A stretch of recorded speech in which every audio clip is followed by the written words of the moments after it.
Well, it turns out the allegations against Hunter Biden, that fake Russiagate story that you weren't supposed to believe because it was just Russian disinformation. It turns out that there's actually some merit to it, and Hunter Biden is now being investigated. In fact, he's been under investigation for the last 2 years, and this was completely suppressed and censored by the media. So yesterday, Hunter Biden, or at least the Biden-Harris transition team, issued this statement saying, this was officially through the Biden-Harris transition website, through their Build Back Better website. They issued this statement saying, I learned yesterday for the first time that the U.S. Attorney's Office in Delaware advised my legal counsel also yesterday that they are investigating my tax affairs. I take this matter very seriously, but I am confident that a professional and objective review of these matters will demonstrate that I handled my affairs legally and appropriately, including with the benefit of professional tax advisors. And then the Biden-Harris transition, their statement said, President-elect Biden is deeply proud of his son, who has fought through difficult challenges, including the vicious personal attacks of recent months, only to emerge stronger, they said. So what is this about? Because now, a lot of people are saying, well, it's just taxes. When you're that rich, you always get investigated for taxes. Trump's taxes, look at him. And he only paid $750. So, Hunter Biden, no big deal. This is what they're saying. This is not about taxes. Do not be fooled. Just like Al Capone had nothing to do with taxes. Okay? This has to do with Hunter Biden being accused, which many of us believe is real, that he used his connection to his father. We know that he has the ear of his father anytime he wants, that he basically sold that connection for massive profits to foreign entities, to foreign powers. So Hunter Biden was saying to these foreign governments, hey, listen, I'm Hunter Biden. My dad is vice president of the United States, or my dad was, or now my dad's going to be president of the United States, probably in the future. So I'm valuable because I can call my daddy anytime I want. And these foreign governments or foreign businesses that are sometimes or often controlled by foreign governments, they took him up on it. And they said, okay, this sounds like a good deal. Now, that is what the allegations are. He has not been actually charged with a crime. He has not been formally accused of this. But this is what we're reading between the lines as to what the allegations actually are. So this has nothing really to do with taxes. Anytime there's money and an exchange of money, or they think you're doing something nefarious in regards to money, which in this case, it's selling your influence to your father, they always look at your taxes. This is more than taxes. And this should make us all angry because they suppressed this information. They censored this information. When this story was breaking back in October, what did we hear? We heard that this was Pizzagate, that this was Russia disinformation. These are some of the stories. I mean, look at this one, NBC News. This is what they said when this story was breaking. Now that we know there's actual merit to it, it's actually factual. It is not Russian disinformation. This is not some Pizzagate conspiracy put out by 8chan on the far right. This is real now. Now we know it's real. Here's what NBC News was saying back in October. They were saying inside the campaign to Pizzagate Hunter Biden.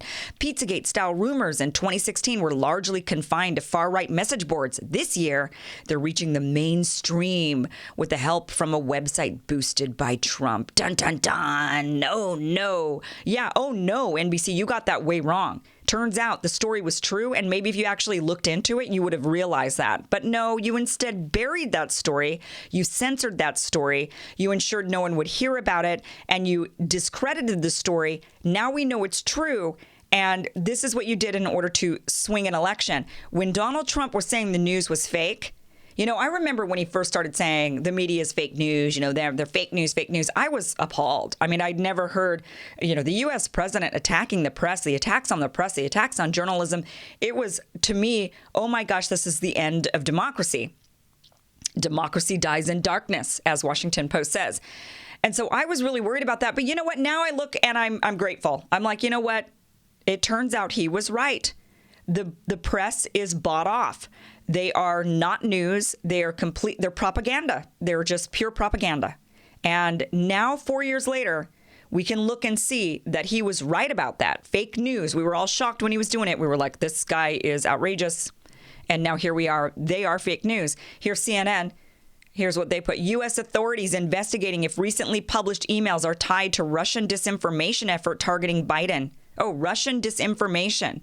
Now we know the FBI, the Delaware and even Pennsylvania, various different states, and investigations have happened and are happening regarding Hunter Biden. And these emails are part of those investigations. Turns out that now nothing has been, again, everything right now that we're talking about is alleged because nothing's been proven. They haven't given us any real details about the investigation. But according to some inside sources, these emails that were found on his laptop that they said was Russian disinformation and not real and Pizzagate, turns out that those are integral to the investigation that they're now looking into.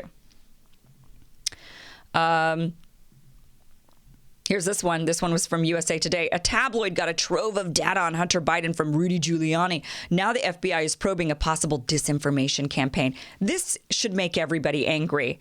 They censored this story. Twitter, what did Twitter do? Twitter actually banned the New York Post Twitter account for publishing this story, saying that they were spreading misinformation. Now we know that's not true. And they banned anybody from sharing the story. Social media did that. Mainstream media got on board with what social media did, with what Facebook did and what Twitter did, and they ran with it as well and said, oh, yeah, well, that's misinformation. That's Russian disinformation. And so therefore, we can't listen. We need to shut it down. Shut it down. Now we find out it's real. So why, look, the real problem here, now Hunter Biden will go through the investigation.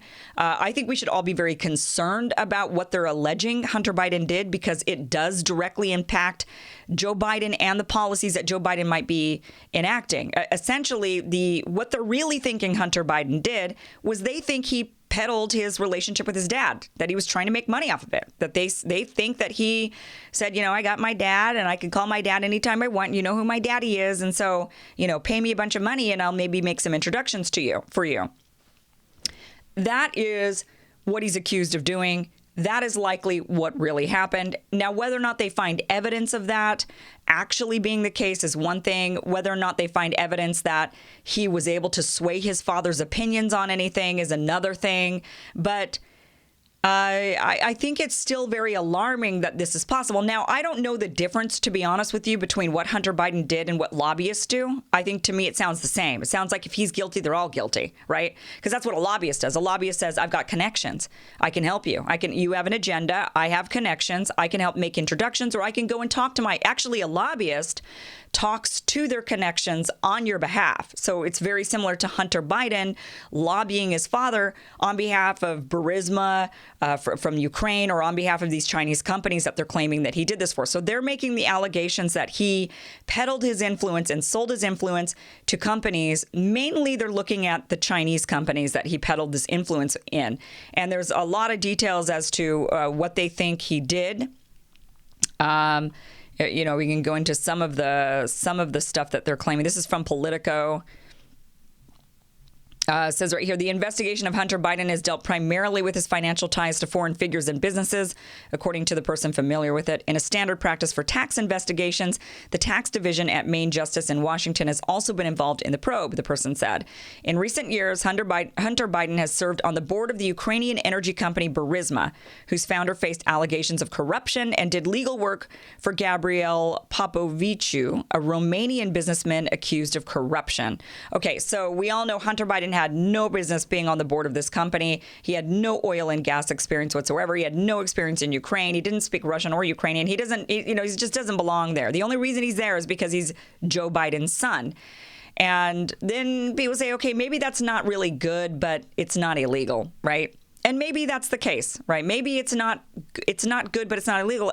To me, I don't know that, again, now I'm not defending Hunter Biden. I'm not defending Joe Biden. Believe me, I'm not. But I don't really know the difference between Hunter Biden doing this and, let's say, a general going and sitting on the defense on the board of Raytheon, which is now going to be the general, Lloyd Austin, who's sitting on the board of Raytheon, and he's potentially going to be the Secretary of Defense. I don't know the difference between what Hunter did and what Lloyd Austin did. When you've got connections and you're peddling those connections in order to make a bunch of money, what gives? It sounds like it's legal in our system, even though it shouldn't be. That is really fundamentally what we should be upset about. This should shine a light on the greater problem of peddling influence in Washington. Now, where this, to me, becomes a bigger problem is if Hunter Biden was successful in Yeah, it's hard. Okay, it only becomes a bigger problem really at its core if Joe Biden, which there is an accusation that Joe Biden somehow financially benefited from these connections as well. So there's one accusation that Joe Biden actually received a percentage of the share of a company, of one of these Chinese companies, that he received 10% that was being held on his behalf by Hunter Biden. That's the accusation. If that turns out to be true, that's a big problem for Joe Biden. Otherwise, I don't know the difference between Hunter Biden doing what he's done and lobbyists, the revolving door of our congressional leaders and Pentagon ranking Pentagon members going off and peddling their influence and peddling their connections, sitting on the boards of these various different companies or joining lobbyist groups. I don't know the difference, because ultimately what they're trying to do is they're trying to sway their friends, right? So they show up to Washington and they say, hey, I was your colleague for all these years and now I'm sitting on the board of this company, and, do us a favor and, do us a solid and vote for this legislation here or propose something here that's going to help us out. We know that happens all the time. The one thing that would be a problem in this case is that Hunter Biden, I don't believe, registered as a lobbyist for these foreign companies. And that's the big difference. A lobbyist actually has to register who they're being paid by. And it looks like Hunter Biden did not do that. And because he didn't say, okay, yeah, it's the Ukrainians who are paying me or it's the Chinese who are paying me, and he didn't register as a foreign agent, then it becomes extremely sinister. It's what General Flynn did. And remember, he was convicted of this. And then Trump, of course, commuted his sentence. So, which I'm sure Biden, if Hunter Biden goes down, Joe Biden's going to commute a sentence and nothing's going to happen with it. But again, it's this. The thing that's the most frustrating to me about this whole ordeal is the fact that influence can be peddled in Washington in general. And even if they have to register as foreign agents or they have to register and say who they're being paid by, it still is outrageous that it's happening. And it's happening all the time, that there's this revolving door that you get to sell your connections. You get to make money and profit off of your connections. The other thing that's really frustrating to me, the most frustrating thing about this, that is pretty big, the revolving door and that peddling of influence, but the suppression of this story by the media. The fact that the media just said, that is Russian disinformation, that is Pizzagate, we're not talking about it. And that infiltrated the minds of the voter. And the voter, you meet the average Democrat on the street and they would say, oh, that is misinformation. Oh, don't even talk to me about that. You are full of fake news and lies. And they stood on this high moral ground soapbox and they admonished anybody who wanted to listen to this story, and they pointed their finger at them and said, you pea-brain deplorable. How dare you even consider thinking about this story? It is fake news. That is a crime of our mainstream media. That is a crime of social media, and they should be held accountable for what they did. Now there's a study coming out. This one was from, this was a poll that was conducted by McLaughlin and Associates, and they asked the question of, did you know about this possibility, this connection at the time you voted for Joe Biden? They asked Joe Biden voters, did you know about this Hunter Biden scandal? And 27%, almost a third, said, no, I didn't know about this. And then they said, okay, would you have still voted for Joe Biden had you known about this? And these people, a good chunk of them, 13% of that group said, no, I don't think I would have voted for Joe. Now, they're not saying they would have voted for Trump. Most of them said, I just wouldn't have voted, or I would have voted third party.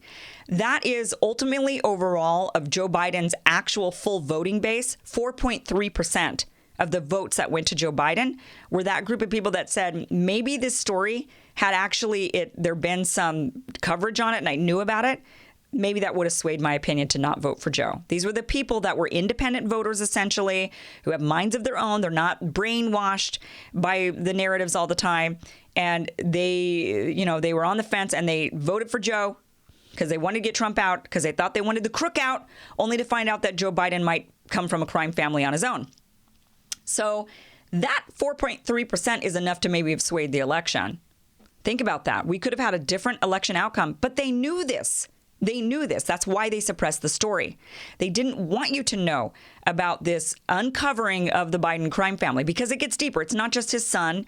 It's not just his son that's, had a rough go and he's been in and, he's had drug problems and he's just kind of been this He never really accomplished anything except for everything he's done is because of his dad.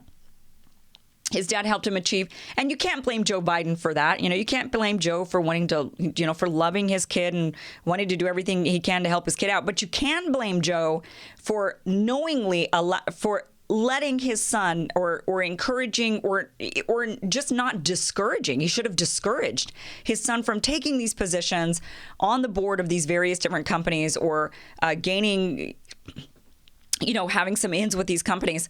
You could blame him for not discouraging his son from doing that, knowing that the reason his son was getting those jobs was because of the access they had to him. He should have said to his son, that I cannot, that you really shouldn't take these jobs. And that the reason why they're hiring you is because of your connection to me. And I cannot, and if you do that, that's going to cause a real problem with our relationship. And when I can talk to you, and maybe I'll have to talk to you in front of other people because you've got this connection that you've got to disclose and, whatever. I mean, he should have discouraged him, but he didn't. He didn't, because he maybe made some money from it. And that's what they're looking into. Turns out, though, it wasn't just Joe Biden's son. It was his brother as well. In fact, his brother is being investigated. I didn't go further. Let me just finish up with Hunter Biden real quickly before we move on to his brother. So we know about the Ukrainian. We know about Burisma. That made the news. We know about that. Now it says, Politico also says, Hunter Biden has also pursued deals with Chinese oil magnate Yi Jinping and an associate of Yi's, Patrick Ho. In 2018, Ho was convicted in the Southern District of New York for violating the Foreign Corrupt Practices Act over his attempts to bribe government officials in Chad and Uganda. So Hunter Biden did some deals with this guy who was bribing government people. And so they're looking into that connection. Another business partner of Hunter Biden's, Devon Archer, was convicted in 2018 in the Southern District of New York on unrelated fraud charges. But bank records from that case showed that there were foreign payments to Hunter Biden that surfaced during that case. So they're looking back at that case to see what were those payments to Hunter Biden. And they're also looking at one big one, which is that Hunter Biden was a part of this company where they essentially offered him a huge chunk of the company in exchange for introductions only, is what they said in the emails.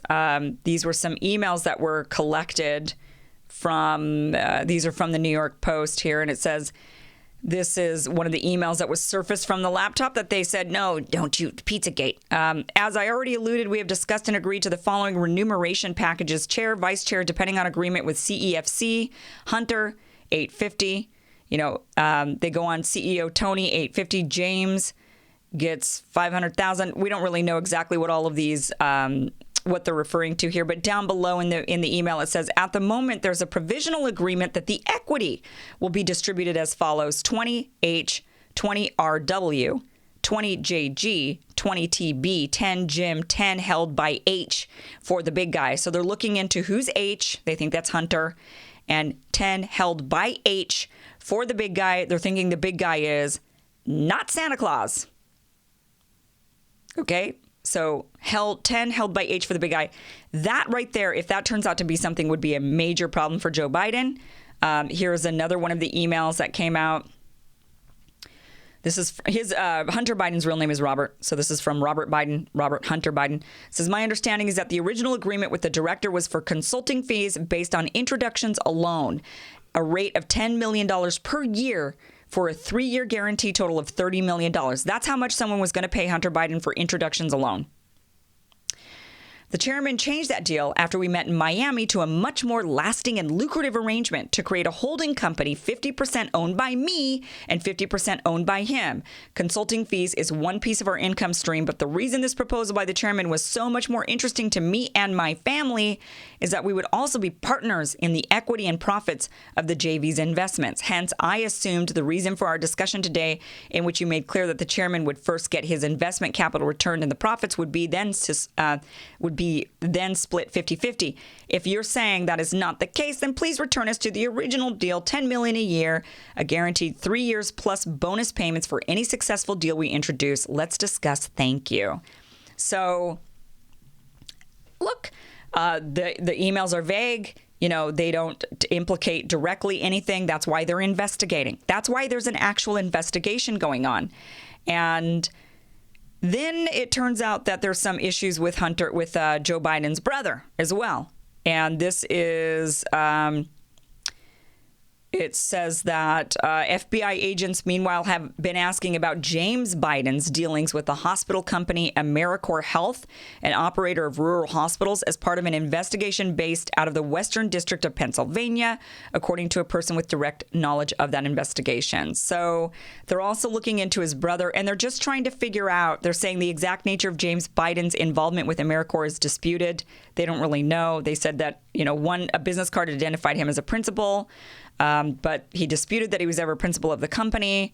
And there's this, and also Joe Biden's sister-in-law is implicated in all of this as well. So there's this potential issue that Joe Biden's family was peddling and selling their influence and connection to Joe, that they were profiting off of his position as a public servant of the people of the United States of America.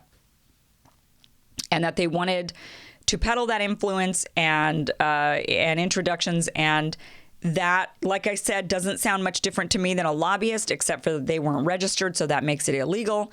And we should be outraged about that. We should be outraged about lobbying in general. But we also should be outraged by the fact that the media suppressed the story. They called it Pizzagate. They said it was Russian disinformation. And that potentially swayed this election. The voters deserve to know the truth. They made it very clear about Trump's corruption for the last 4 years. They made that very clear. We got to know every detail of everything they could possibly dig up. Yet when it came to Joe Biden, don't you dare mention Tara Reade, and don't you dare mention Hunter Biden. Don't you dare. Joe Biden's a good old boy. Come on, man. That's what they did. This is a cover-up, and we should all be very, very angry about this. Unbelievable. This is why censorship, guys, is so wrong. Censorship is so wrong. Even if you think it's fake news, even if you swear it's Russian disinformation, you have no business censoring because you don't know. And then suddenly we find out you were the one who was wrong. Actually, it wasn't Russian disinformation. It was you trying to gaslight us, the American people. And that is what mainstream media, the establishment, did to us. And we need to remember this. Thank you guys so much for watching. Please subscribe. The links are down below. And, email me your thoughts, your comments. I love receiving your emails. I love reading them. Kim@KimIverson.com.